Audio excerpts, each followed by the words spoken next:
y hoy vamos a tocar un tema muy importante que tiene que ver con toda la reforma educativa y de hecho con toda la problemática alrededor de la educación en México. Tenemos la presencia con nosotros de la doctora en estudios latinoamericanos, maestra en ciencia política, licenciada en economía, maestra normalista también, profesora de la Facultad de Economía en la UNAM y también integrante destacada de la Coalición Trinacional en Defensa de la Educación Pública, la profesora María de la Luz Arriaga Lemos, a quien le damos una cordial bienvenida. Muchas gracias por estar con nosotros. Gracias por la invitación. También tenemos con nosotros al destacado luchador social, compañero nuestro, José Antonio Vital Galicia, quien es el líder de la Alianza de Trabajadores de la Salud y Empleados Públicos. Es una de las tareas a la que le ha dedicado los últimos años, pero él es un luchador social de muchos frentes, de mucha organización para la lucha de los trabajadores en México. Le damos una cordial bienvenida a nuestro compañero José Antonio Vital con el tema educativo. Estamos ya en la frecuencia. Síganos, corran la voz para que todo el mundo escuche y participe de esta transmisión. Iniciamos con la doctora María de la Luz Arriaga para que nos dé un marco general de cómo están viendo la problemática educativa en el país. Le cedemos la palabra. Adelante, Luz María, por favor. Gracias. Bueno, lo primero que hay que decir es que lo que han llamado reforma educativa no es tal, es decir, no hay una reforma educativa en el país. Lo que hay con los cambios al artículo 3 y 73 constitucional que los diputados y senadores, por iniciativa de Peña Nieto, aprobaron desde diciembre del año pasado de manera totalmente apresurada, sin cumplir el proceso constitucional para que el Congreso apruebe este tipo de reformas, es una reforma administrativa que lo que hace es despojar de sus derechos laborales a las maestras y los maestros de nuestro país. Por eso, desde el principio, ha habido una gran oposición a estos cambios al 3 y 73 constitucional. No solo despojan de sus derechos laborales a profesores y profesoras, también es un paso más hacia la privatización de la educación. Hablar de privatización de la educación no es como lo ha estado planteando el secretario de Educación, Chuaifet, respecto a que es una gran mentira, dice él, porque sigue estando en el artículo 3 constitucional. La gratuidad de la educación, para empezar, en este país no se cumple desde hace mucho tiempo. Padres de familia tienen que colaborar año con año con los gastos de las escuelas, porque el gobierno no cumple con la obligación constitucional que se le marca de que debe ser gratuita, laica y obligatoria. Entonces, padres de familia colaboran para que los baños puedan asearse, para que haya papel, para que haya jabones, para que se puedan construir aulas, para que se puedan comprar materiales didácticos. Esto es desde preescolar hasta bachillerato. O sea, es una gran mentira que sí es gratuita.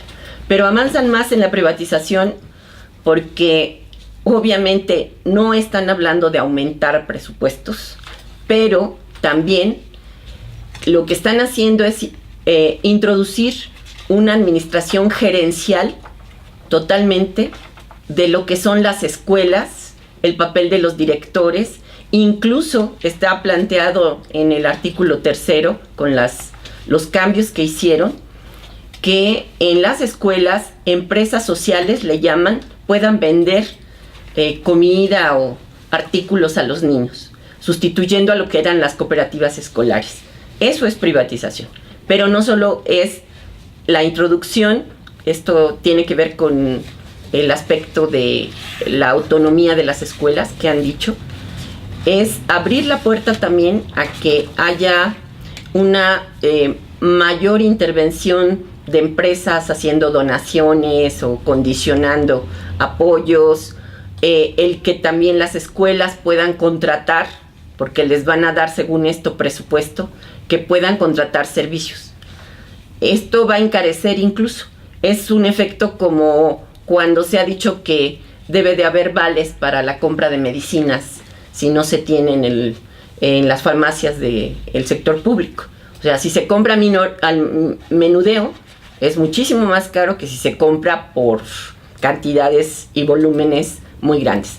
Entonces, hay todo un proceso de privatización que tiene que ver, uno, con la parte gerencial de lo que es el proceso de trabajo de maestros y maestras. Hay un elemento de apertura a la posibilidad de compraventa de servicios desde las escuelas. Pero además de eso, es reforzar los criterios de individualizar la relación laboral, hacer a un lado totalmente al sindicato, que eso está presente. Entonces, todo se ha justificado a partir de, primero, diciendo que la evaluación, bueno, son dos conceptos. El primero es que lo que quieren es elevar la calidad de la educación. Ya desde el término calidad, la calidad es un término empresarial. O sea, los productos se pueden medir en su calidad.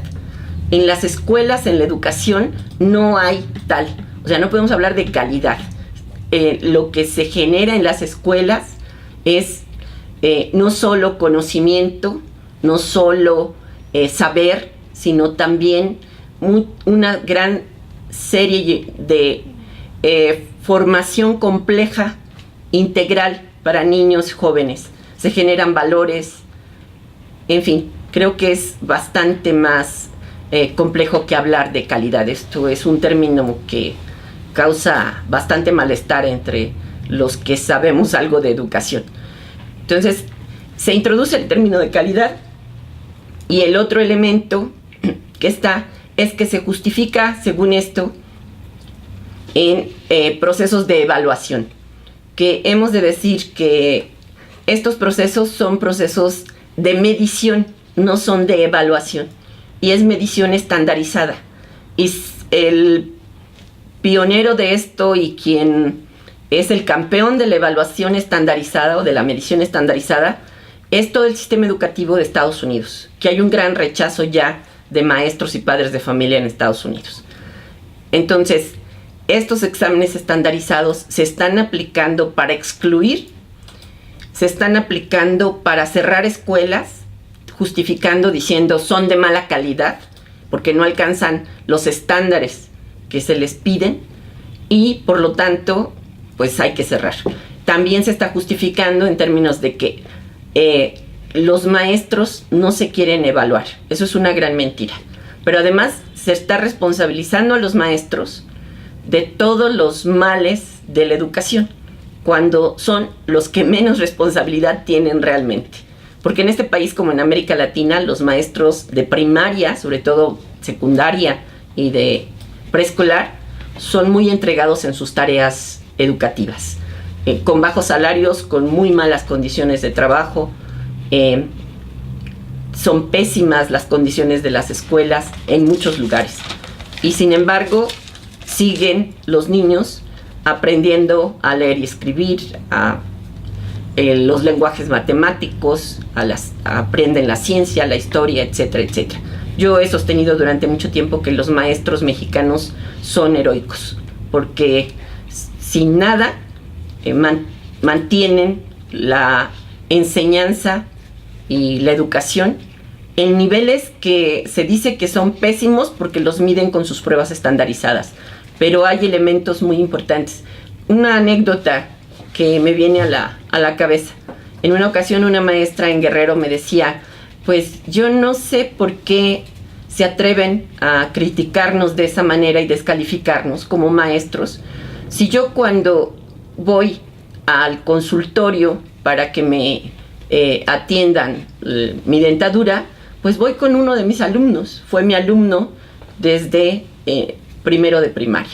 Entonces, nosotros hemos formado hombres de bien, mujeres de bien, me decía la maestra. Entonces, ¿cómo se atreven a descalificarnos? Entonces, es bastante agresivo lo que han hecho. No es de ahora.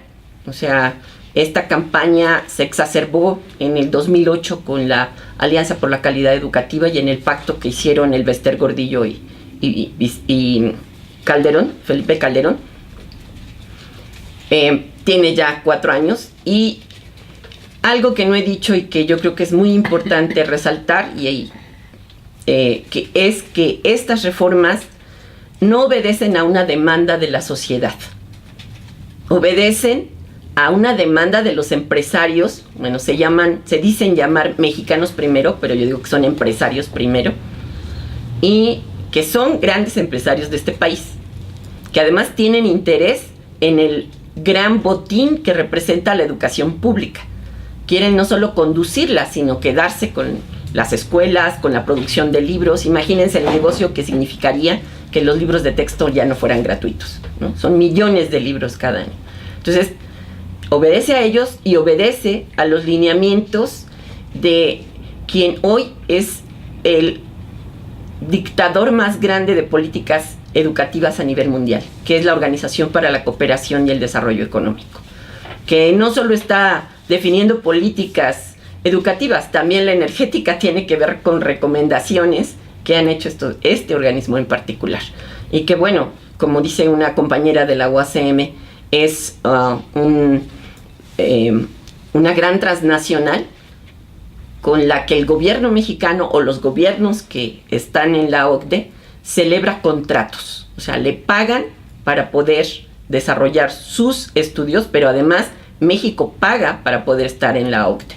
Entonces, le pagamos a esta gran transnacional para que nos venga y nos desbarate nuestra educación pública, despoje a los maestros de sus derechos y genere además una gran inestabilidad en el sector educativo.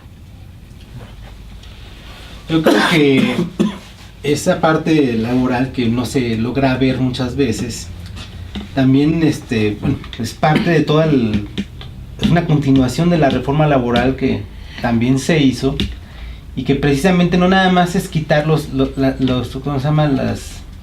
Los derechos que tienen los trabajadores de la educación, sino ir cada vez, ¿cómo se llama?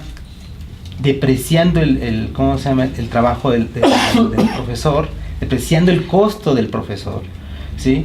Porque cada vez tienes menos derechos, le sales más barato al sistema, y además en cualquier reclamo simplemente te pueden remover. Eso también va a traer toda una serie de consecuencias, porque de por sí desde hace muchos años ya conocemos también que las políticas precisamente para engañar a la OCDE o engañar a esos organismos, para engañar a la gente que supuestamente sí hay un avance cultural, es, por ejemplo, no reprobar a los niños que no cumplen con los conocimientos suficientes. ¿Por qué? Porque si no fuera de esa manera, se vería el fracaso que hay, porque precisamente las condiciones en las que se tienen que enfrentar la mayoría de los maestros son muy adversas.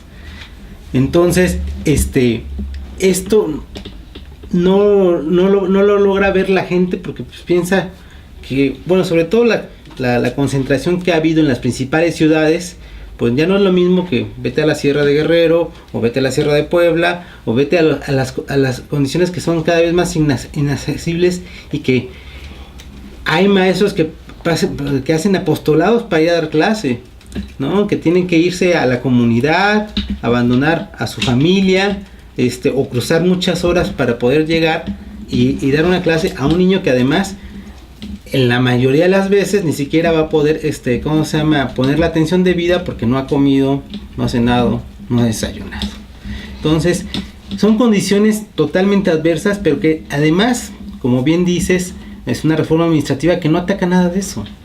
No se preocupa por realmente mejorar las condiciones básicas para que pudiera ser una educación real, y una educación que no nada más genere a analfabetas funcionales que les sirvan para cuestiones totalmente mecánicas y de salarios muy bajos, porque tampoco se va a romper ningún ¿cómo se llama? Ningún círculo vicioso que permanece para que le sirvas al sistema con tu mano de obra barata y que no puedas ¿cómo se llama? Ir más allá ni aprender otro tipo de conocimientos. Por ejemplo, ha habido muchos reclamos entre las marchas de los maestros y hemos visto que también ellos, así como lo hizo el Yo Soy 132, han plantado a reclamar ante las televisoras. Muchas veces hay gente que dice, ¿por qué las televisoras? ¿Qué tienen que ver? Pues tienen que ver mucho, porque son precisamente los que controlan. Mexicanos Primeros, parte de esa mafia, precisamente uno de los hombres de Mexicanos Primeros es también socio de Televisa, y ellos son los que están realmente interesados en hacerse de ese mercado. Los próximos, estamos corriendo el riesgo de que los próximos libros de texto gratuito sean editados por Televisa, así de sencillo, ¿no? Claro, bajo otras marcas, pero ese es realmente y no nada más eso, sino que además los grandes negocios, como por ejemplo también la reforma petrolera, que como bien dices va en el mismo sentido, es los grandes negocios para las transnacionales, las migajas que también son muy grandes para los empresarios, que no ni siquiera les llamo grandes, ¿no? A los empresarios oligopólicos de México, y la gente además va a tener que pagar más por todo eso. Entonces yo creo que es muy grave lo que está sucediendo, y aquí habría que ver cómo presentar este mensaje o estas razones para que la gente realmente tuviera conciencia de lo que está pasando. El artículo 3, pues realmente yo creo que solamente muy poco tiempo se ha cumplido a cabalidad. Simplemente la laicidad en la educación tampoco se cumple. ¿Cuántas escuelas no son, ¿cómo se llama? O tienen confesionales. Sí, escuelas confesionales que si no son de una iglesia son de otra, y son de una secta, y etcétera. Y entonces, ¿cómo se llama? No se cumple de ninguna manera. Y las consecuencias que eso trae a la sociedad, pues la estamos viendo ahorita, porque ni siquiera somos capaces de ver lo que están haciendo desde el gobierno.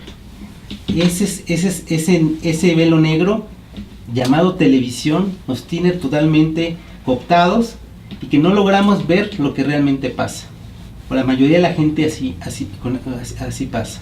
A mí me gustaría, Toño, que nos platicaras, por favor, de cómo ha sido este proceso, de por qué hasta ahorita se están viendo las movilizaciones de los maestros, ya que prácticamente es la segunda etapa de, ¿cómo se llama?, de las reformas, y que, pues pudiéramos pensar que tal vez fue una intervención tardía.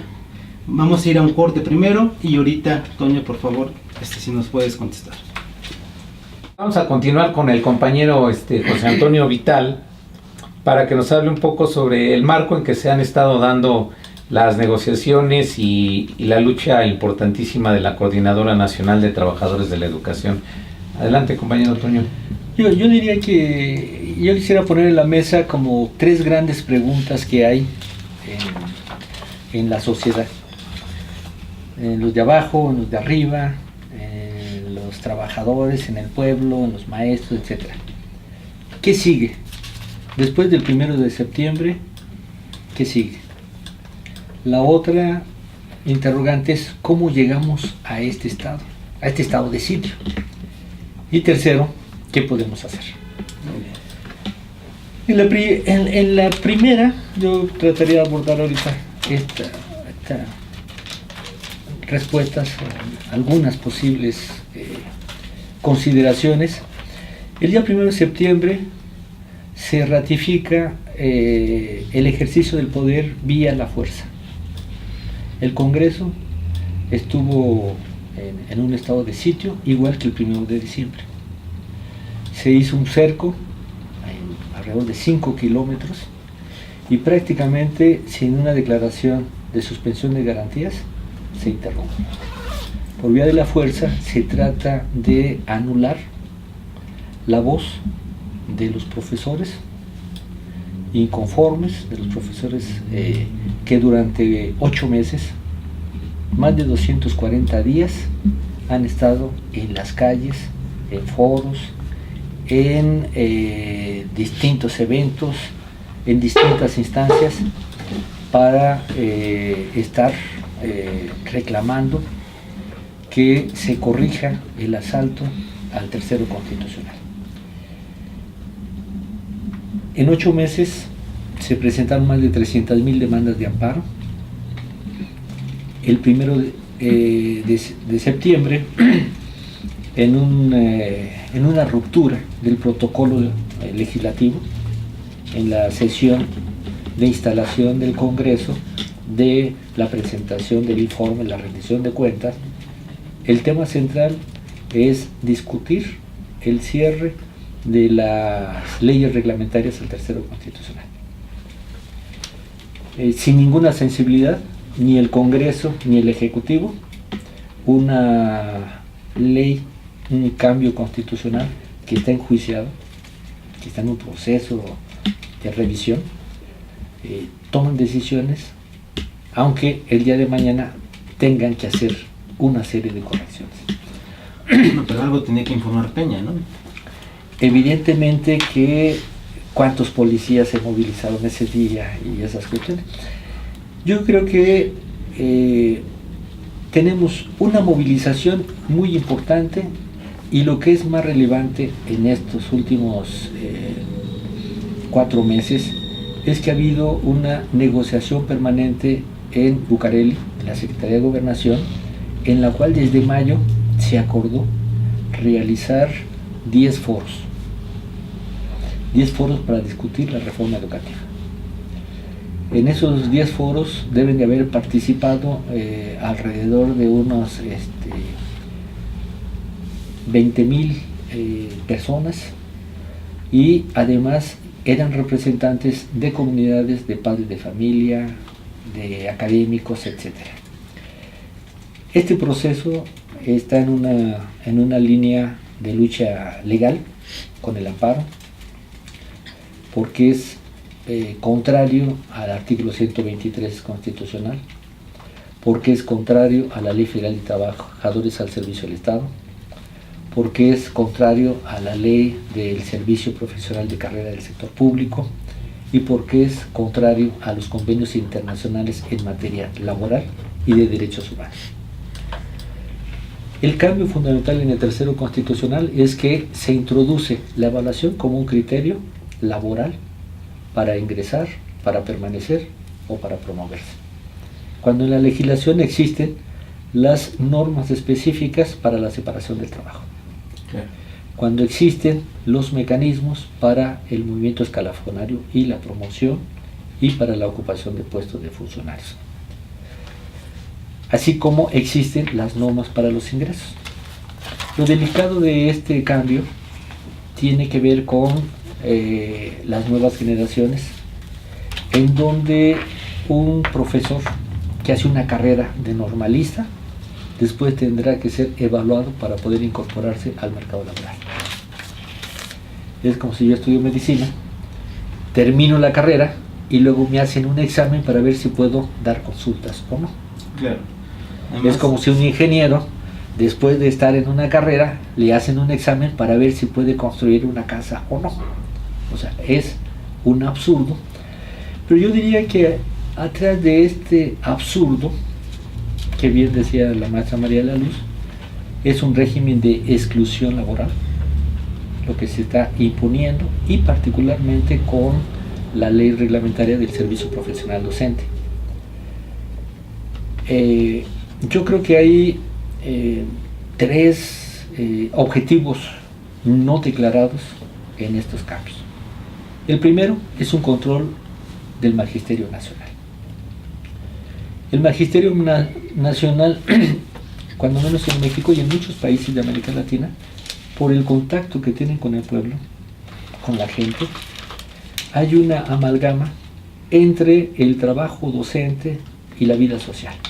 Claro. Se vuelven líderes sociales. Sí, son líderes sociales naturales. Igual que el cura, igual que el médico. Claro. Y entonces, los maestros, a pesar de mecanismos de control, de cooptación, etcétera, siempre han estado vinculados al pueblo. Hoy lo que quiere esta reforma es quebrar esa vinculación, esa función social que tiene el profesor. Y particularmente la expresión organizada, que se organiza principalmente en la CENTE, pero que hay distintos procesos.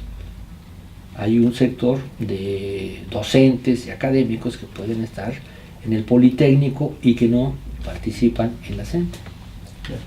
En el Instituto Nacional de Antropología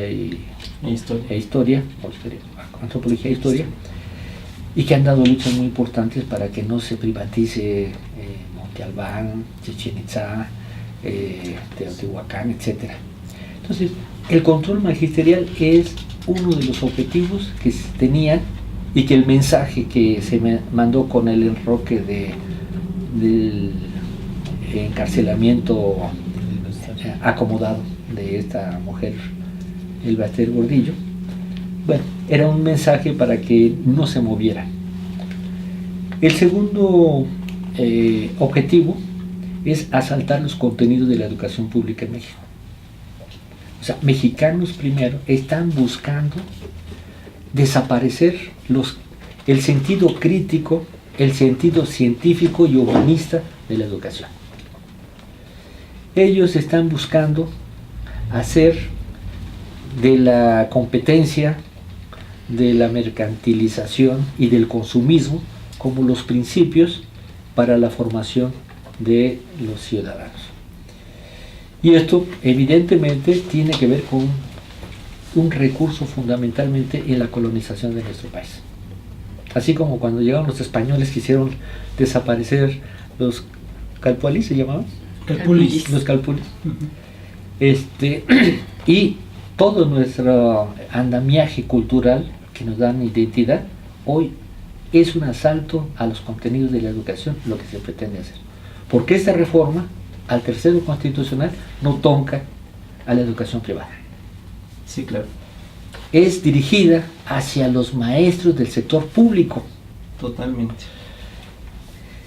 Y el tercer elemento, que tiene que ver con que el sector educativo es una de las áreas de inversión, junto con la energética y con la del sector salud, las que quedan dentro de las áreas de inversión de las reformas neoliberales de tercera generación.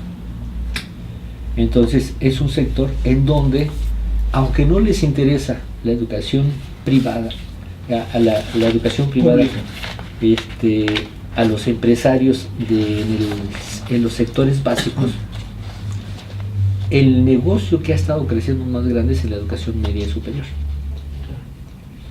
Es como en el sector salud, la atención primaria no es la importante, el negocio está en los hospitales. Entonces, bueno, pero hay que desmantelar el andamiaje de la educación para que pueda avanzar la inversión privada en el sector educativo. Y en todo esto, un obstáculo fundamental en estas tres grandes líneas es las condiciones de trabajo, el contrato de trabajo.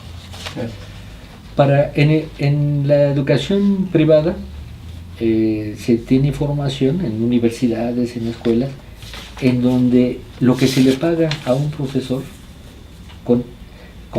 considerando el salario integrado, es inferior a lo que se paga en el sector público. Y las condiciones laborales también son mucho más desventajosas y están en mayor indefensión. Entonces yo creo que esos son como los tres grandes ejes, objetivos o propósitos no confesados. Y en esta parte yo quisiera como remarcar el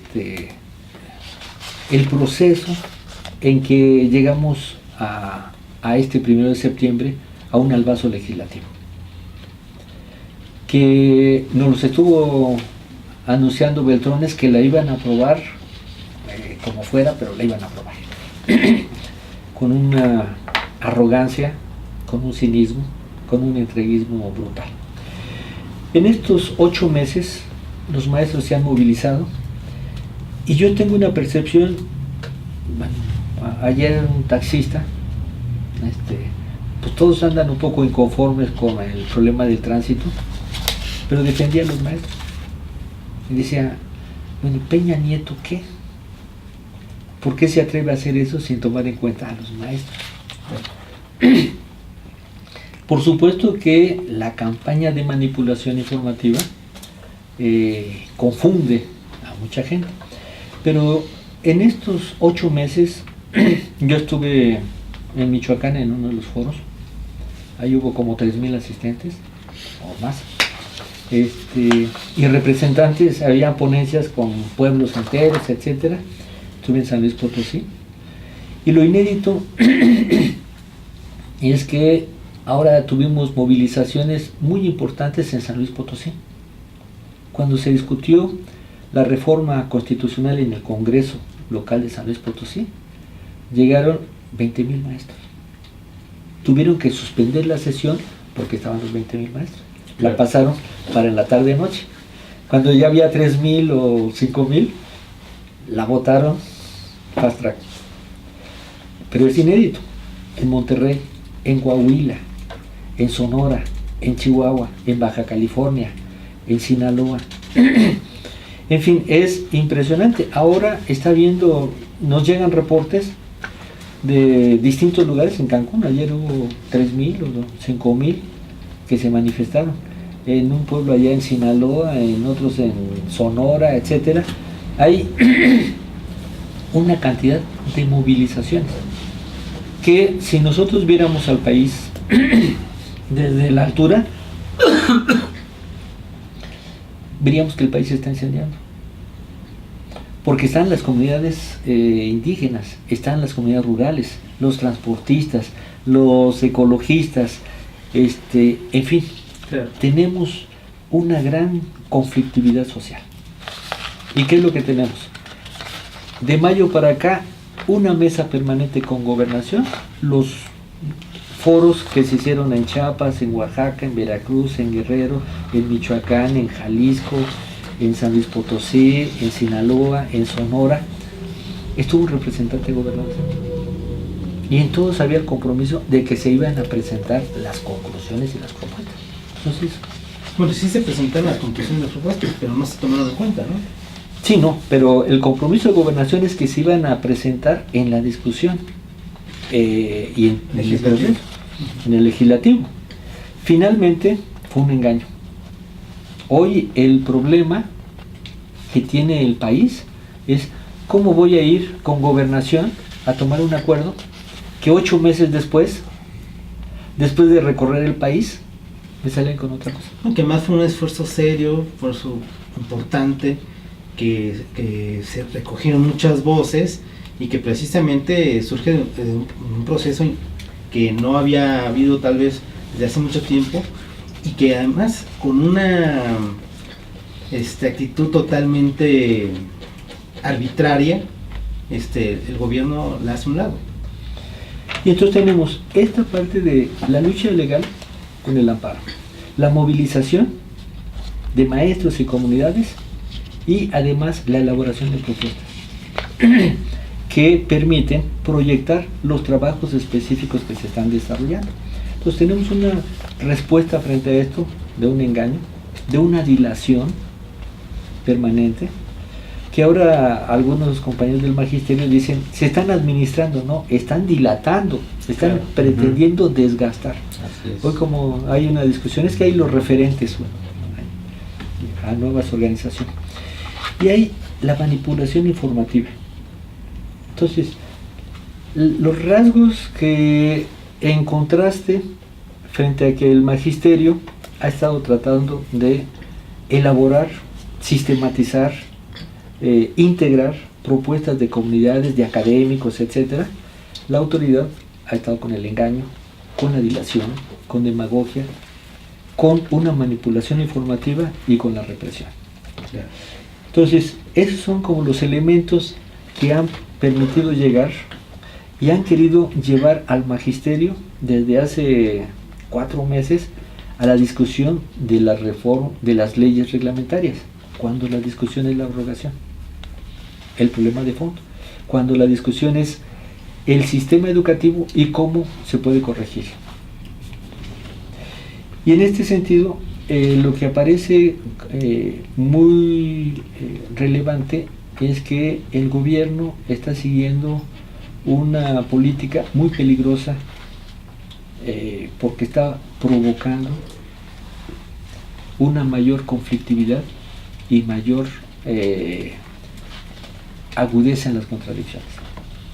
No porque mande provocadores, que eso lo hacen, pero lo que están provocando es que al agotarse la vía institucional, entonces ya no hay vía para reclamar legalmente, no hay vía para reclamar en la negociación, y entonces queda el camino de responder a la violencia que el Estado está desarrollando de manera sistemática. Eso es muy peligroso para el país. Claro.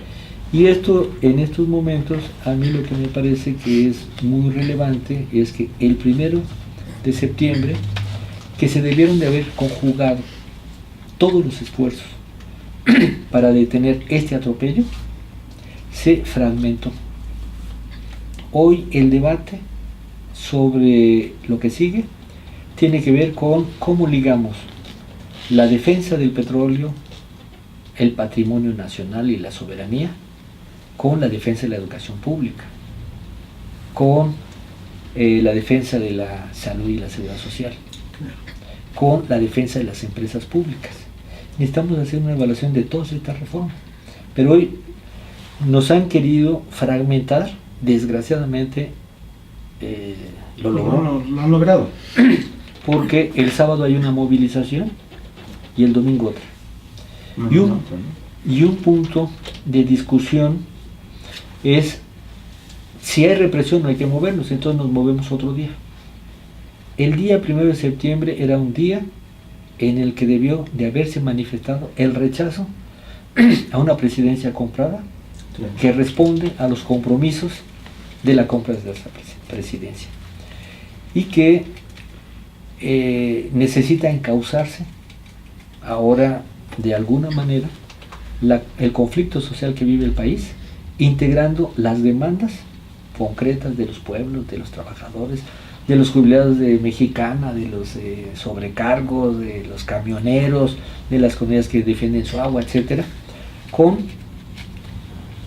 el cambio de modelo económico, el rechazo a la reforma energética, a la reforma que impone el IVA a los medicamentos, la reforma que va a desmantelar el sistema de seguridad social, que son las que vienen, pero respondiendo también a la reforma laboral y haciendo el ajuste a qué pasa con el Tratado de Libre Comercio. Claro. Hace 15 años, 18 años, 20 años ya prácticamente vamos a cumplir, nos prometieron entrar al primer mundo con el Tratado de Libre Comercio. Iba a generar desempleo, progreso, desarrollo, etcétera. Y ahora tenemos 30 millones de trabajadores que no tienen las garantías constitucionales. Entonces, un primer punto de debate de lo que sigue es cómo integramos esas demandas concretas por las que se mueve el pueblo en contra del aumento mensual a las gasolinas, la carestía, el control salarial, la falta de empleo, una economía que lejos de crecer va para abajo.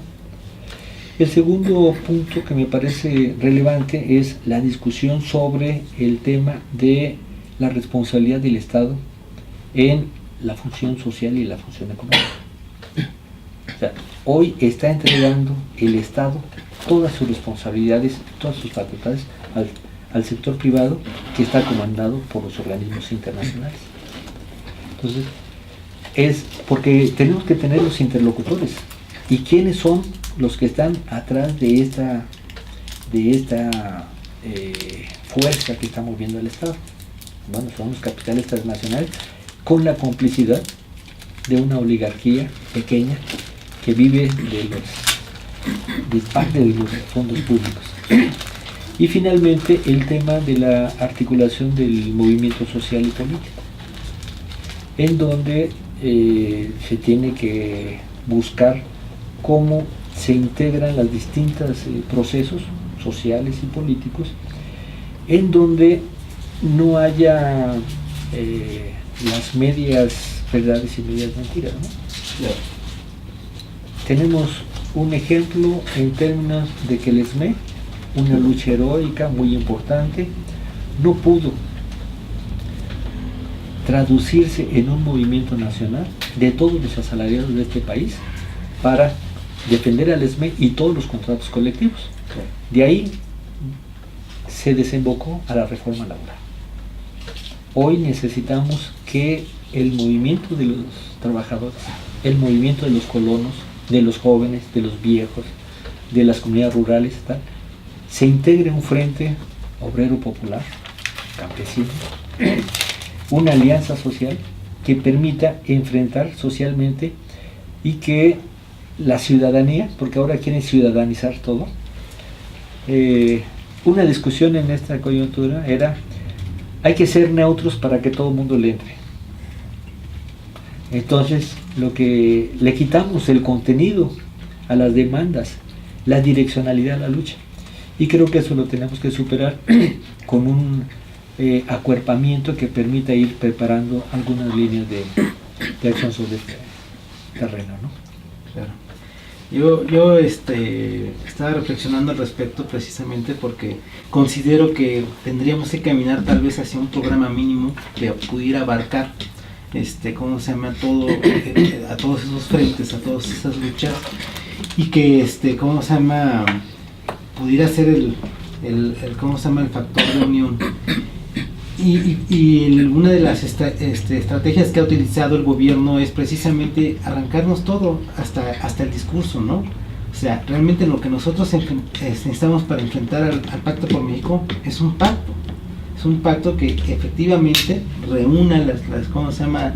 Las diferentes posiciones y podamos enfrentar políticamente a estas ¿cómo se llama? Intentos, bueno, y esfuerzos que han hecho para robarnos lo poco que queda a este país. Yo creo que eso es ¿cómo se llama? Urgente que caminemos en ese sentido para poder enfrentarlos, porque si nos tardamos más y seguimos fracturados, cuando voltemos ya no va a quedar nada por qué luchar. Necesitamos caminar juntos y caminar rápido por el objetivo de este país. Bueno, aquí hay que comentar también algo importante. Estamos frente al proyecto de los neoliberales a nivel internacional aplicado en nuestro país. Como lo señalaba el compañero Toño atinadamente, la complicidad que existe de la oligarquía local mexicana, los políticos profesionales corruptos de todos los partidos prácticamente, con sus contadas excepciones, todos están de acuerdo en el Pacto por México, que no es más que un pacto para saquear a México y seguir sangrando pues lo que nos queda de recursos que son propiedad de la nación, que son propiedad de todos los mexicanos, y también de la superexplotación que se hace de la fuerza de trabajo. Tendríamos que estar pensando en un pacto social nacional de todos los sectores víctimas de esta política, todos los sectores que nos han estado dividiendo, precisamente estos políticos que se reivindican de izquierda y que en la práctica son los que le hacen el trabajo sucio a la derecha. No dejarnos engañar ya más con estas medidas de participación política neutral, que hay que involucrar a todo mundo. No, estamos en una lucha de clases descarnada, en donde la derecha está metiendo el acelerador a fondo y quieren apropiarse del país, completamente así. Quieren privatizarlo, y sería pues lamentable, porque el futuro para las generaciones de jóvenes, principalmente los que están estudiando, los que ya terminaron su carrera y no tienen empleo, pero los que aún están en las escuelas, pues no tienen prácticamente futuro asegurado más que el de la miseria, la marginación. Esto en el caso de las grandes mayorías, ¿no? Desde luego que los privilegiados, pues aunque no estudien, aunque sean unos burros como Peña Nieto, pues pueden llegar a la presidencia, eso no tiene problema. Pero para la inmensa mayoría de los jóvenes que sí estudian que les cuesta mucho trabajo terminar una carrera y que la solventan en buena medida los padres con su esfuerzo laboral, pues el futuro es el desempleo, el futuro es la inseguridad en todos los sentidos. No hay empleos bien remunerados, no hay empleos permanentes, no hay seguridad social, como tampoco la hay pública, y todos los mecanismos que en el pasado jugaron a favor de equilibrar un poco precisamente estas disparidades económicas que había entre los factores de la producción, entre el empresariado y los trabajadores fundamentalmente, se rompe de una manera brutal y estamos ante un escenario francamente apocalíptico, pero que tenemos la manera de componerlo. Nada es para siempre, ya lo hemos dicho. No, las cosas no son ni han sido siempre así. Tenemos que reflexionar, tenemos que organizarnos, tenemos que luchar y tenemos que dar la pelea para terminar con esa política nefasta que hoy encabeza sin duda el prianismo en la figura de Peña Nieto, pero que está acompañada ahí en las sombras por el mayor depredador que se recuerde en la historia moderna de México, Carlos Salinas de Gortari. Él es el que está ahí cogobernando, manipulando, y entonces necesitamos reflexionar bien qué vamos a hacer. El magisterio, el movimiento campesino, el movimiento ecologista, el movimiento de mujeres, el de jóvenes, en fin, todos tenemos que organizarnos. Hacemos un corte, sigan sintonizándonos, participen, comenten, continuamos. Aquí continuamos en el marco del análisis y la discusión sobre el asunto del magisterio, las luchas sociales y la situación política que prevalece en el país. Aquí platicamos un poco con nuestros invitados y vamos a continuar en ese marco de los temas que aquí se han planteado para profundizar un poco más en ellos. El compañero José Antonio Vital, la profesora María de la Luz Arriaga toma la palabra para continuar con el tema. Bueno, me gustaría abordar lo que son las demandas actuales del magisterio. Y voy a explicar por qué creo que siguen vigentes. Sus demandas son las que han planteado desde que la iniciativa de Peña Nieto se introdujo en la Cámara de Diputados. Y es la abrogación de los cambios al tercero constitucional y al 73, y que se abra un diálogo nacional para iniciar una verdadera reforma educativa. Esto es algo fundamental. Yo estoy convencida de que tienen razón los maestros, porque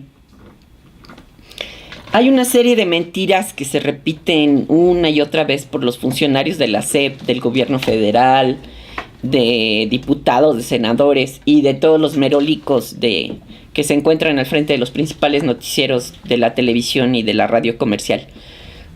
Se dice, por ejemplo, que en las leyes aprobadas, que son las reglamentarias de estos cambios, se recuperaron las propuestas de la CENTE, que la evaluación no será punitiva, es decir, que no habrá castigos, que no servirá para eso, que recuperará la diversidad cultural e histórica y las condiciones socioeconómicas de las regiones, y que se respetarán los derechos laborales de los docentes, que no habrá despidos.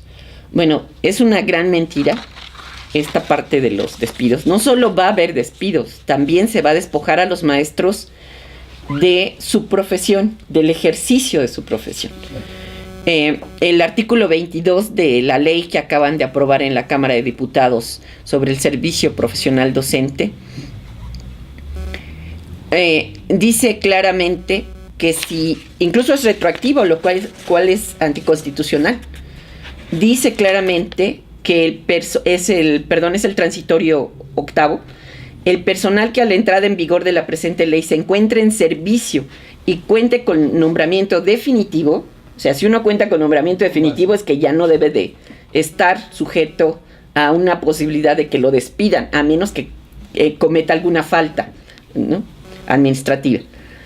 Dice, con nombramiento definitivo, con funciones de docencia, de dirección o de supervisión en la educación básica y media superior, impartida por el Estado y sus organismos descentralizados, se ajustará a los procesos de evaluación y a los programas de regularización que se refiere el título segundo, etc.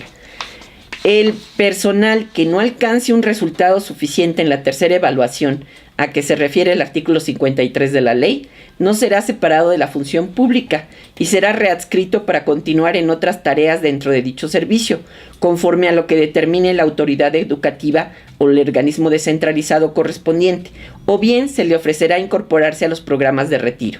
Es decir, le quitan el ejercer como maestro o lo pueden jubilar, ¿no? Pero ya no va a poder ejercer como tal. O sea, estudió para maestro, pero no va a poder ejercer como maestro. Esto incluso es retroactivo. Esto no debería de existir en la ley. Y así está. Ahora, en el artículo 22 de la misma ley, en el ingreso es bastante más, es igual de agresivo. Se plantea que el ingreso será por un concurso de oposición, se llama, en donde al ingresar van a tener una plaza docente que dará lugar a un nombramiento definitivo de base después de 6 meses de servicios, sin nota desfavorable de su expediente. Pero uno dice, qué bien, van a cumplir con la ley, pues si el 123, si la Ley Federal del Trabajo establece 6 meses, pues se va a respetar. Pero no es así. Hay otro engaño en la propia ley, porque se dice que el personal docente de nuevo ingreso, durante un periodo de 2 años, tendrá el acompañamiento de un tutor. O sea, ahora ya no es suficiente con haber estudiado para maestro. Le van a poner un tutor designado por la autoridad educativa o el organismo descentralizado que le corresponda. Y dice también que realizarán una evaluación al término del primer año escolar y brindarán los apoyos y programas pertinentes para fortalecer las capacidades, conocimientos y competencias del docente. Al término del periodo señalado, en el segundo párrafo de este artículo, la autoridad educativa o el organismo descentralizado evaluará el desempeño del personal docente para determinar si en la práctica favorece el aprendizaje de los alumnos. Si cumple con las exigencias propias de la función docente, lo van a dejar. En caso de que el personal no atienda los apoyos y programas previstos en el tercer párrafo de este artículo, incumpla con la obligación de evaluación o cuando al término del periodo se identifique su insuficiencia en el nivel de desempeño de la función docente, desempeño que se va a medir con un estándar que va a imponer el Instituto Nacional de Evaluación Educativa, que le están dando un poder que no le corresponde, porque el instituto no contrata a los maestros, es la Secretaría de Educación Pública, entonces, o los gobiernos estatales. Entonces, dice, si es insuficiente, se dará por terminado los efectos del nombramiento sin responsabilidad para la autoridad educativa o para el organismo descentralizado. O sea, si eso no se llama despido, hay definitividad, pero no hay definitividad. Además, después de que tengan la definitividad, cada 4 años se va a evaluar a los maestros y tienen que cumplir con los estándares. Entonces, es una gran mentira, ¿no? Ese es un elemento por lo cual la demanda central de los maestros de la CENTE sigue siendo vigente. Se tiene que abrogar esta ley y después abrir un espacio nacional de diálogo. Esto es muy importante porque, ya lo mencionó el compañero Antonio Vital. Los maestros fueron engañados. Lo que está claro, después de 8 meses de movilizaciones masivas, de foros, de paros, de protestas múltiples en muchas regiones del país, es que actualmente en el país, en México, en el gobierno, en el Estado, no hay una solución política a los problemas políticos. Son soluciones de fuerza, o más bien no soluciones, sino son imposiciones. Son atropellos que se ejercen sin considerar a los sujetos de la educación. Esto es muy importante. La otra es que durante todo este tiempo los maestros creyeron en que se abría un diálogo. a mí me indigna porque hay un gran desprecio hacia el esfuerzo de construcción de propuestas que hizo la Coordinadora Nacional de Trabajadores de la Educación de mayo para acá. Recuperó, mostró que, como dicen ellos, no es solo la protesta, sino la propuesta también. Recuperaron lo que es la experiencia de elaboración de proyectos educativos alternativos que realmente atienden al sentido de lo que es la educación. Un proceso de enseñanza-aprendizaje es un proceso colectivo, es un proceso de comunidades de aprendizaje, es un proceso de comunidades, de academias, de diálogo entre los maestros para poder resolver problemas.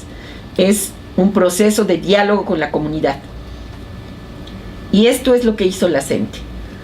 En estos foros y en estos proyectos alternativos que existen desde mucho tiempo atrás.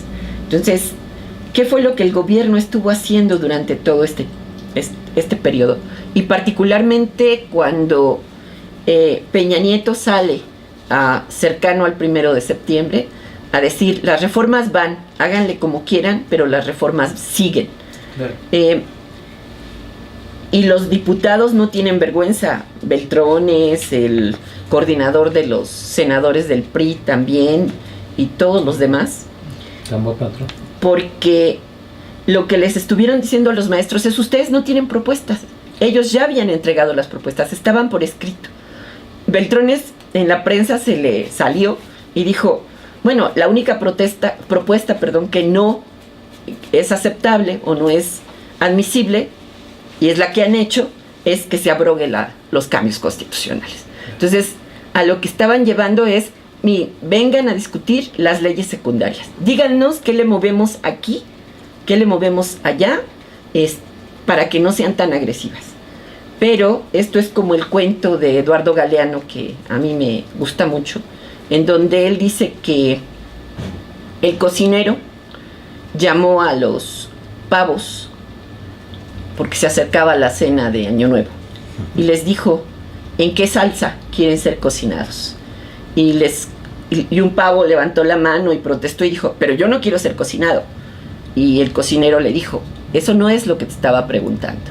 Te estoy preguntando en qué salsa quieres ser cocinado. Entonces a los maestros lo único que les planteaban eran, díganos, está bien, no en 1 año el despido, no en 2 años, si quieren en 4, pero acepten que ese es el criterio. Acepten que les vamos a despojar de su profesión. Acepten que nosotros vamos a poder despedirlos con la mano en la cintura sin que ustedes puedan tener defensa alguna. Entonces, esto es muy grave, porque lo que están haciendo es irresponsablemente o de manera muy interesada, tanto la Presidencia de la República como los senadores y los diputados, es generar un conflicto mayor en el país. Quieren mantener el sector educativo en una situación de inestabilidad, en una convulsión que va a tener un costo muy alto para la educación en nuestro país. Y yo creo aquí, y espero que haya muchos oyentes a este programa de radio, que el enojo contra las marchas y contra el tránsito y contra que no se puede circular en alguna avenida, el enojo no lo deben dirigir a los maestros, porque ellos no son los responsables de esta situación. Deberían de demandarles al gobierno de Peña Nieto, diputados y senadores, que resuelvan el conflicto, que se abrogue esta ley y que realmente se pueda hacer una reforma educativa que beneficie al país y que resuelva los problemas que tiene la educación nacional, desde básica hasta superior. Es más, en la UNAM llama muchísimo la atención, porque hubo un ejercicio colectivo de elaboración de propuestas que presentó el rector Narro poquito antes de que Peña Nieto introdujera su iniciativa en la Cámara de Diputados, y ahí hay todo un capítulo donde se plantean 10 medidas que tienen que ver con propuestas para que se mejore el sistema educativo, que van desde aumento de presupuesto. Se dice claramente que no se puede seguir responsabilizando a los docentes de los problemas educativos, que no son ellos solamente lo aclaran ahí, yo no estoy de acuerdo ni siquiera con él solamente, pero bueno, ahí lo mencionan, pero era toda una propuesta y se quedó de lado. Entonces tienen que recuperarse. También es muy importante esto que mencionaba Antonio hace rato. Yo creo que la manera de actuar unitariamente es a través de una articulación. Lo que tenemos que hacer es articularnos. No importa si yo estoy en Baja California, en mi escuela luchando, o en mi universidad, o en mi comunidad, o estoy en Cancún, o estoy en Oaxaca, o estoy en Chiapas. Si lo que nos une es la demanda central de esta defensa por la educación pública. Entonces yo creo que esto es parte de lo que está. Los maestros enviaron un boletín de prensa, los de la sección 18 del CENTE, donde ellos dicen que no están derrotados, que no han sido derrotados, no nos han derrotado. Y están llamando a una movilización masiva el día de mañana, a las 10 de la mañana, que se van a concentrar en el Auditorio Nacional. Y en la tarde-noche, a las 8 de la noche, van a tener su Asamblea Nacional Representativa.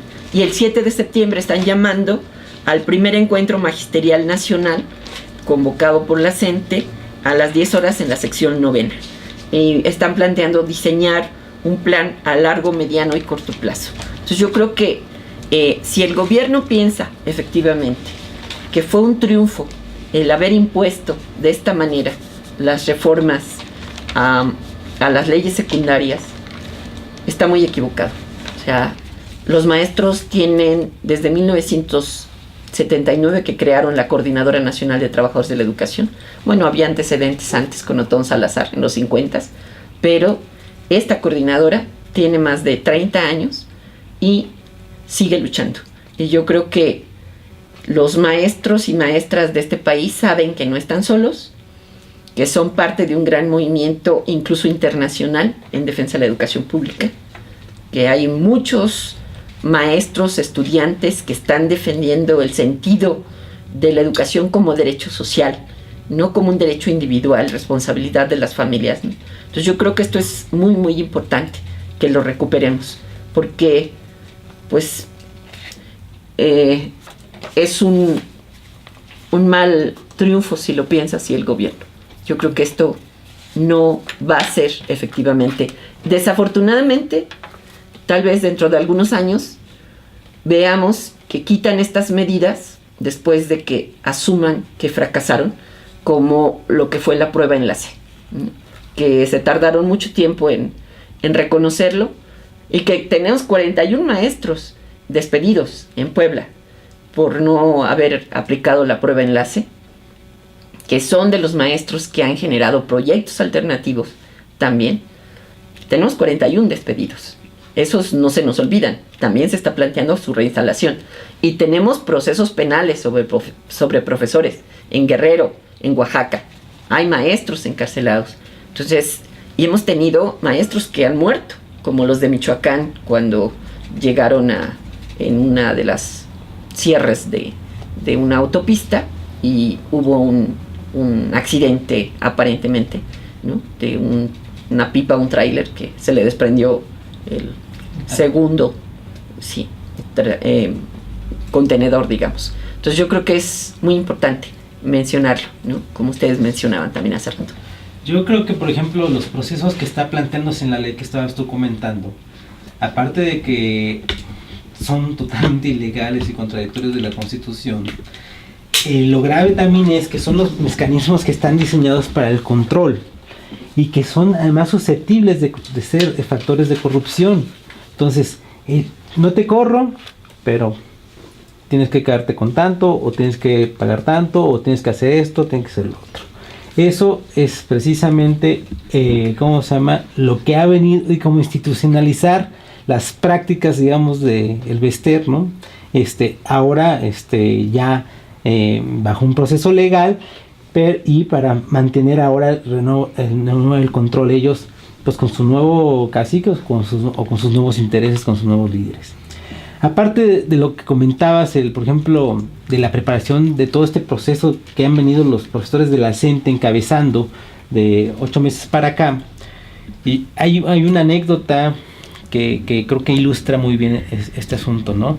La reunión que hubo con los legisladores, cuando dijeron ustedes no están preparados, ustedes no tienen propuestas, que no sé qué, que llegaron los profesores con todo su equipo de apoyo, de expertos y todo esto, y que tuvieron que decir los legisladores, los diputados, pues que ellos eran los que no estaban preparados y que pedían tiempo para analizar las propuestas que se les hacían de la manera más seria, profesional y responsable por parte de la CENTE. Eso obviamente no se vio en cámaras porque precisamente estuvieron haciéndolo los diputados a espaldas del público, porque no quisieron que se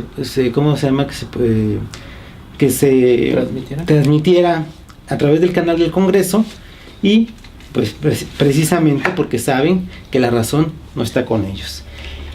Y este doble discurso permanente, ¿no? del gobierno, ¿no? Que desgraciadamente hace tanta mella en la población, y que la gente preocupada por sus propias problemáticas personales, pero principalmente derivadas, ¿no? de toda esta situación de control y de empobrecimiento y de de opresión hacia la sociedad, pues la mantiene en lo mismo, y no rompemos con con esos círculos viciosos para realmente enfrentar a lo que nos está haciendo daño. ¿Cuántas familias no se han fracturado por cuestiones económicas? Montones. Entonces, ese tipo de cuestiones que parecieran ser tan coloquiales son las que realmente lastiman y laceran la vida de millones de personas en nuestro país, y que no alcanzan muchas gentes de ellas a ver que son por resultados de las decisiones políticas que toman unos cuantos para beneficiarse ellos mismos. Necesitamos romper con esas dinámicas y tratar de recuperar, reagruparnos con los movimientos sociales, con los movimientos populares, con los movimientos sindicalistas que todavía perviven a esta reforma laboral, y hacernos uno solo para que poder realmente enfrentar y cambiar la dinámica. No sé si quieras comentar algo. Sí, sin duda, este triunfo que festina la derecha en la Cámara de Diputados, que ya lograron aplicar la ley que reglamenta estos cambios constitucionales que se hicieron hace tiempo, al 3º y al 73 de la Constitución Política de los Estados Unidos Mexicanos, sin duda va a traer consecuencias muy graves para el país, pero dicen que no hay mal que por bien no venga, y ahorita es la oportunidad del magisterio y de la sociedad en conjunto para reflexionar sobre el problema no solamente educativo, sino sobre el modelo que se nos ha impuesto desde hace ya más de 30 años y que está causando estragos en la población. El gran desempleo que hay, los salarios bajos, la inseguridad. O sea, México es una tumba gigantesca, hay muertos por todos lados. Tenemos la herencia de los malos gobiernos panistas, el priismo que se quería presentar como algo nuevo después de que nos estuvieron gobernando por más de 70 años. Bueno, ya vimos que están reciclados y vienen de la peor forma, ¿no? A implementar pues medidas que todavía van a seguir lacerando desgraciadamente a la gran mayoría de la población mexicana. Y digo, es el momento de la reflexión porque nos da la oportunidad de repensar totalmente el sistema, de que no es el problema educativo, de que no es el problema de la salud, de que no es el problema de la seguridad como cosas separadas. Es parte de un proyecto integral que se está aplicando en prácticamente todo el mundo capitalista, que ahora le llaman el neoliberalismo de libre mercado o que plantean que el mundo ya es uno solo, y esto no es así. Hay una lucha muy fuerte en países enteros. Se está dando la muestra de que las cosas se pueden dar de otra manera, como en el caso de Venezuela, por ejemplo, en América Latina, no solamente ahí, en Ecuador, en Bolivia, y México tiene que hacer lo propio. Tenemos que levantarnos con dignidad, organizarnos y luchar. Continuamos aquí, síganos, participen, comenten. Este tema de la lucha magisterial es sin duda clave para los próximos cambios que va a haber en el país. O sea, los maestros siempre han sido vanguardia y creemos que lo van a seguir siendo. Adelante, síganos sintonizando, seguimos en un momento. Y vamos a la parte final para escuchar conclusiones y propuestas sobre el tema que hemos estado abordando, de la reforma educativa y de la lucha de la Coordinadora Nacional de Trabajadores de la Educación. Entonces continuamos con la profesora María de la Luz Arriaga, si es tan amable, o con Toño Vital, con el compañero José Antonio Vital. Adelante, compañero. Gracias. Bueno, yo creo que estos espacios son muy importantes para que cada uno de los compañeros radioescuchas y compañeras radioescuchas puedan contribuir a este debate, a esta reflexión, y estar enriqueciendo a través de los recursos que tiene este radio alternativo, que necesitamos abrir un debate muy fuerte. Yo quisiera concluir un poco con algunas ideas de qué sigue. Muy bien. El magisterio, a pesar de este triunfo pírrico, parcial, porque todavía no pasa en el Senado, y las señales son de que va a pasar, pero yo creo que hay un horizonte que es promisorio si tenemos la capacidad de unificar o de hacer coincidir ideas, intereses y diversas prácticas. De entrada, yo creo que el elemento que nos plantea un horizonte más positivo es que la legitimidad del movimiento magisterial es mucho más grande que la ilegitimidad del gobierno de Peña Nieto. Esto nos permite explicarnos por qué no lo han reprimido. Las voces de los fascistas que están llamando a uso de la fuerza están 24 horas al día repitiéndose por todos los medios. Y no es un problema menor. Son la cúpula empresarial, la cúpula de los partidos y los organismos subordinados. Y no se hace porque la ilegitimidad de este gobierno, que no hemos tenido ningún gobierno más ilegítimo. Nosotros pensamos que Calderón era el más ilegítimo de todos los ilegítimos, pero este no. Parece que hay más fondo. Entonces, y la legitimidad del movimiento magisterial, la legitimidad de los maestros no alcanza a tocar la piel de todos los mexicanos, porque todos recordamos a un maestro, a una maestra, a una escuela pública que nos hizo crecer como seres humanos y que hoy ha sido legítima su reclamo de que no han sido atendidos. Y los maestros son heroicos en la Ciudad de México y en la montaña, en las comunidades indígenas, en las comunidades rurales. Y un problema que me parece que es relevante es la incomprensión del significado de la lucha contra los cambios al tercero constitucional. Frenar estos cambios o desnudarlos o derrotarlos política y socialmente, como es lo que está sucediendo, porque el triunfo legislativo es un triunfo pírrico, que es una derrota moral de un gobierno que no escucha, que engaña, que manipula. Pero el problema fuerte que tenemos es la incomprensión de los que están en defensa de los derechos laborales, de la salud, de la seguridad social, de los derechos civiles, de las mujeres, del medio ambiente, de las comunidades agrícolas, etcétera, que si nosotros logramos frenar esta reforma o derrotarla políticamente, como ahora está esta posibilidad, podemos poner un dique a todas las demás reformas.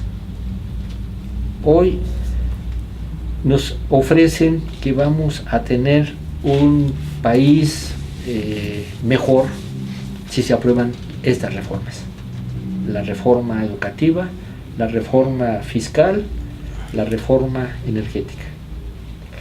Lo mismo que nos dijeron cuando se promovió el Tratado de Libre Comercio con Norteamérica. Íbamos a entrar al primer mundo, se iba a generar empleo, se iban a mejorar los salarios, se iban a mejorar la educación, iba a haber dinero para el campo, etc. ¿Y cuál es el resultado? En donde se inició la aplicación del Tratado de Libre Comercio, en Chihuahua, Ciudad Juárez, es la tierra de nadie, es la descomposición social. La maquila, que era el modelo laboral que se ha estado extendiendo, que promovido por el ALCA, fue prácticamente la descomposición de una comunidad, de una región del país. Nos dijeron que con las privatizaciones el Estado mexicano ya no va a tener una carga con las empresas que no funcionaban. Pero ahora vemos cómo se privatizaron la banca, cómo desaparecieron Fertimex, cómo desaparecieron la empresa Dina Renault, que producía tractores, camiones y autos nacionales para el mercado. La privatización no mejoró las finanzas públicas, no resolvió el problema de la deuda, al contrario, estamos más endeudados y hoy estamos más dependientes del extranjero. Y nunca llegó el dinero para el campo. No llegó el dinero al campo y el bolsillo de los campesinos y de los trabajadores de las ciudades prácticamente han sido saqueados. Se privatizaron más de 1,000 empresas públicas. Cananea, Sicarza, por hablar. Altos Hornos. Y Teléfonos de México, recordemos. Entonces, la vía de la privatización fue la entrega de la riqueza nacional a unas cuantas manos. Las reformas al Seguro Social y al ISSSTE. Hoy tenemos una seguridad social quebrada y una banca enriquecida con el despojo de los fondos de pensiones. La banca tiene más de 3 billones de pesos de los fondos de la Seguridad Social, 2 billones de fondos de pensiones y 1 billón de la vivienda. Y en esto, además, se socializan las pérdidas de manera brutal. En 2 meses se perdieron más de 150,000 millones de pesos en las Afores, que se cargan al bolsillo del futuro económico de los trabajadores en retiro. Y las ganancias de la banca, además del rendimiento del dinero, lo que cobran por bonos de deuda al gobierno y las comisiones a los trabajadores, es el negocio más impresionante. Las reformas neoliberales hoy son el problema principal de todos los mexicanos y es el punto inicial de la agenda que hoy nos puede ayudar a incorporarnos a todos en los distintos frentes. Los trabajadores de la salud, los maestros, los obreros, los campesinos, etc. El rechazo a que el IVA se aplique a los alimentos, a los medicamentos, a los libros es una tarea también que todos tenemos que hacer. La educación es responsabilidad de todos, defendámosla, la salud. Y entonces, la lucha en contra de las reformas neoliberales, la defensa de la soberanía nacional y los derechos sociales constituyen lo que de alguna manera ustedes decían hace un momento. Necesitamos construir una agenda en donde todos nos veamos reflejados. Hace 20 años hicimos un paro cívico nacional. ¿Por qué fue un éxito? Porque los campesinos del norte, los trabajadores agrícolas, los camioneros, vieron reflejados en un espacio la posibilidad de levantar sus banderas. Y se bloquearon carreteras en Sonora, en Jalisco, en Nayarit, en Chiapas, en Chihuahua, en todo el país hubo distintas acciones. hoy nos tenemos que casar con iniciativas en donde todos podamos hacer algo desde nuestra trinchera, desde nuestras posibilidades, y que todos podamos ver reflejados en el rechazo a estas reformas, y como bien decía Alfredo, a este modelo neoliberal, cambiar el futuro de nosotros y de nuestras generaciones. Hoy en la discusión tenemos centralmente la necesidad de debatir, y se está debatiendo, la constitución, un frente en donde coincidamos las organizaciones sociales, las organizaciones de los trabajadores, de los campesinos, de los jóvenes, de los viejos, etc. Y pensar en una acción como ese paro cívico de hace 30 años, que frenó las políticas de austeridad y que permitieron avanzar en una dirección distinta. Muchos compañeros dicen, ¿pero qué hemos logrado? En Argentina se desmanteló todo, en Chile, en Brasil, etc. Hoy están saliendo del bache. Nosotros todavía no entramos a ese abismo. Entonces, lo hemos evitado. Tenemos educación pública todavía, tenemos servicios de salud pública todavía, etc. Se mantiene una serie. De tal manera que hoy necesitamos esta agenda común, con un espacio de coordinación como puede ser un frente nacional en contra de las reformas neoliberales por la soberanía y los derechos sociales, y que prepare una iniciativa, porque para octubre-noviembre se viene la reforma fiscal y la reforma energética. Y bueno, ya me estoy extendiendo, le dejo la palabra para que concluya la maestra María de Lanos. Bueno, yo quisiera agregar, antes de que ustedes den el cierre, muy brevemente, yo recuperaría este concepto de la soberanía. Yo creo que efectivamente México tiene que recuperar su soberanía, porque, y en ese sentido, respecto a educación, y no solo educación, yo insistiría en que el organismo que es la internacional, que está definiendo políticas, la OCDE, la Organización para la Cooperación y el Desarrollo Económico, es una empresa transnacional lucrativa dedicada a vender políticas públicas. Y envió a Peña Nieto, meses antes de su toma de posesión, en septiembre de 2012, el documento México, Mejores Políticas para un Desarrollo Incluyente, que contiene 109 recomendaciones en todos los rubros de la economía y de los derechos sociales: salud, educación, laboral, tributario, energético, apertura comercial, inversiones, entre otros. Entonces, no es extraño que podamos tener casi frases textuales entre lo que se plantea en las leyes y lo que plantea la OCDE para educación. Entonces, no basta nada más derogar las reformas constitucionales, tenemos que correr a la OCDE. Debe salir México ya de esta empresa transnacional que nos vende sus políticas, que son a veces criminales. Y bueno, hablando de criminalización, creo que una demanda que hay que recuperar y una exigencia de todos es la no criminalización de las luchas sociales. O sea, necesitamos que se reinstale a los maestros despedidos. De Puebla hay 41, en el Distrito Federal hay despidos de jefes de clases, están los presos de la sección 22, deben liberarse, hay procesos penales en Guerrero, entonces esto debe de terminar.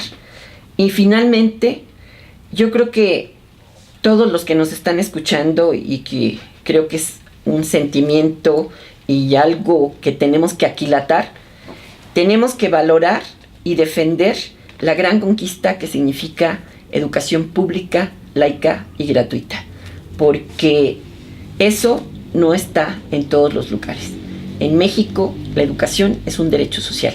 Es muy alentador y hasta emociona saber que, por ejemplo, tenemos una universidad pública de muy buen nivel, que es gratuita y que además tiene una riqueza cultural que es patrimonio mundial de la humanidad en su campus central, y en donde podemos encontrar los murales, por ejemplo, de Siqueiros, este mural hermoso que recibe a la gente que llega cerca de Rectoría, en donde está el pueblo a la universidad y la universidad al pueblo. Yo creo que eso es lo mismo a nivel de la educación nacional, ¿no?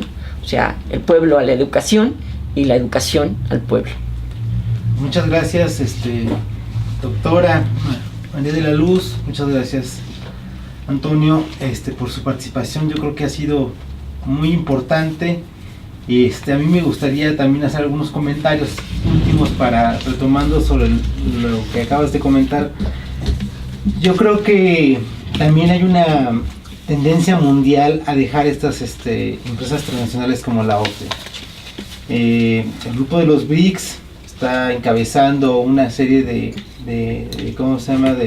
acciones precisamente para hacer frente a estos compromisos internacionales que han sido impuestos por Estados Unidos. Y por ejemplo, hace algunos meses anunciaron la creación de un banco de desarrollo propio, dejando a un lado tanto el Banco Mundial como el Fondo Monetario Internacional. Asimismo, por ejemplo, hoy podemos ver en Siria que Siria también dejó saldadas sus deudas ante esos organismos y que también rompe lazos con esos, y precisamente por eso ahora se ve como hostigada por el imperio. Yo creo que sí hay un camino distinto que México debe de tomar y que nosotros debemos ser factor para que ese camino se tome por nuestro país. La unidad que yo quiero que ya se empieza a vislumbrar, ya se empieza a sentir en las diferentes luchas que están alrededor de nuestro país. Se empieza a vislumbrar y se empieza a hacer ya una realidad. Hacia allá tendremos que caminar, tendremos que construirla todavía para que rinda frutos realmente buenos para el pueblo de México, porque además son conquistas que se ganaron con sangre, que se ganaron a través de una revolución donde hubo muchos millones de muertos y que todavía podemos recordar nosotros a nuestros abuelos que ellos dieron esa batalla y que solamente, por ejemplo, en mi caso, la generación de mis padres tuvo algunos beneficios que cosechar. Necesitamos volverlos a defender, ahora nos toca a nosotros. Y por último, mi participación, le enviamos un saludo a Pedro Martínez, que sabemos que está ahorita fuera de la ciudad por una situación familiar, pero que es el motor de Acúfenos del Arrabal. Sí. Bueno, pues nos queda más que despedirnos. Es muy importante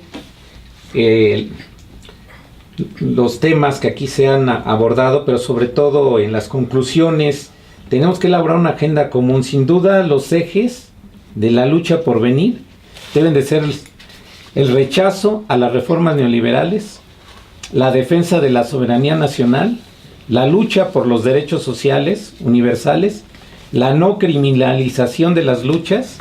Y bueno, estos temas deben de gravitar en las próximas reflexiones, discusiones y acuerdos que tomemos a lo largo y a lo ancho del país para ir unificando las luchas contra los depredadores neoliberales que hoy malgobiernan a México y que lo están entregando en charola de plata a las empresas transnacionales. Agradecemos la presencia de nuestra compañera, profesora, maestra y doctora María de la Luz Arriaga Lemus, el compañero luchador social de toda la vida, José Antonio Vital Galicia, de la Alianza de Trabajadores de la Salud y Empleados Públicos, del compañero Omar Sandoval, que estuvo aquí con nosotros en los micrófonos conduciendo el programa, el compañero Iván Amezcua Cano, que semana con semana nos apoya con toda su sabiduría para que en la parte técnica salga de lo mejor nuestra transmisión. Y tenemos también la presencia de nuestro compañero Javier Molina Rivera de Cero Televisión, que se está sumando al equipo de trabajo ya desde hace dos sesiones para acá, y agradecemos su presencia.